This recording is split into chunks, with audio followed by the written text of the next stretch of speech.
बिस्मिल्लाहिर्रहमानिर्रहीम। अस्सलाम वालेकुम रहमतुल्लाह। आप देख रहे हैं रूहानी बुक यूट्यूब चैनल। मैं हूं मुफ्ती बिलाल अहमद कादिर। सिर्फ 7 मरतबा ये वजीफ़ा पढ़ें, फ़ज़ाइल जानकर खुश हो जाएं। दौलत, रिज़्क़, पैसा आपके कदमों में। दौलत, पैसे, रिज़्क़, माल के वाले से बहुत से वज़ाइफ हैं। कुछ छोटे वज़ाइफ हैं, कुछ बड़े वज़ाइफ हैं। लेकिन आज की वीडियो में जो वजीफ़ा आपको बताने जा रहा हूँ, छोटा सा वजीफ़ा है और इसको आपने पढ़ना भी सिर्फ और सिर्फ 7 मरतबा है। और जान लें, इस अमल के बाद आपका बटुआ, घर, बैंक बैलेंस, माल और दौलत से खूब बढ़ जाएगा। दौलत और रिज़्क़ का ख़ास वजीफ़ा।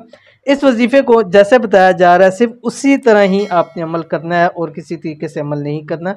कौन सा अमल है शेयर करने लगा हूँ। आपसे गुजारिश है कि वीडियो को आप अगर लाइक नहीं किया तो भी लाइक कर दीजिए। चैनल के ऊपर नहीं है तो चैनल को सब्सक्राइब नहीं किया तो ज़रूर सब्सक्राइब कीजिएगा। साथ बेल आइकन के बटन को दबा लें ताकि आने वाली तमाम लेटेस्ट वीडियोस आपको बर वक्त मिल सकें। अब आपने करना यह है कि जिस वक्त आप जब भी नमाज़ पढ़ें, नमाज़ पढ़ने के बाद जब आखिरी तशहुद हो, दुरूद शरीफ पढ़ लें। दुरूद शरीफ पढ़ने के बाद आपने 7 मरतबा ये दुआ पढ़ के फिर सलाम फिरना है। कौन सी दुआ है आपकी स्क्रीन के ऊपर आ रही। बिस्मिल्लाहिर्रहमानिर्रहीम।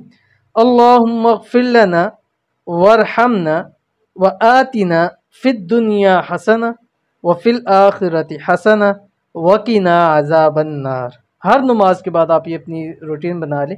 इंशाअल्लाह वल अज़ीज़ चंद दिन आप ये पढ़ेंगे, अल्लाह ताला आपकी नसीब खोल देगा, तंगी परेशानियाँ दूर हो जाएंगी, मुसीबतें दूर हो जाएंगी, मसाइल आपके हल हो जाएंगे और रब की ज़ात आपको इतना अता कर देगी आपकी नस्लों के लिए भी काफ़ी होगा। तो अपनी नमाज़ों के अंदर इस दुआ का खुसूसी एहतमाम कीजिए। तो मिलते हैं इंशाल्लाह नेक्स्ट वीडियो के अंदर। तब तक के लिए अल्लाह हाफ़िज़।